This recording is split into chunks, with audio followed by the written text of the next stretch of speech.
Wir sagen, was wir denken, ohne dass es linken.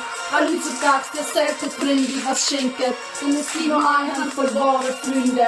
Aber das und das sicher nicht begründen. Alle am Sünde.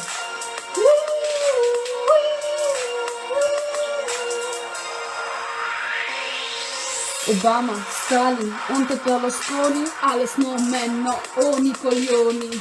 Doch wer bringt's schon in der Regierung? Sind doch alle nur gierig. Macht und Geld, das ist das, was sie nicht haben. Sie sind auch nur Marionetten in einer anderen Welt, wo wir nur drüber spekulieren, obwohl sie die Wahrheit schon ewig im Verborgenen haben. Das ist noch lange nicht alles. Schau die Pisses, die sich Anschlag nehmen und sich alles nehmen. Alle noch gross am Reden, bla bla. Obwohl auch sie die Wahrheit nicht kennen. Na, weil sie unter der Brücke pennen. Auch die redet die Jugend nur Scheiße ein. Quasi geht's nur um Drogen, Geld und Frauen. Halt die Schnauze! Wie viel ist wirklich kaputt? Wo führt das her in den nächsten 20 Jahren?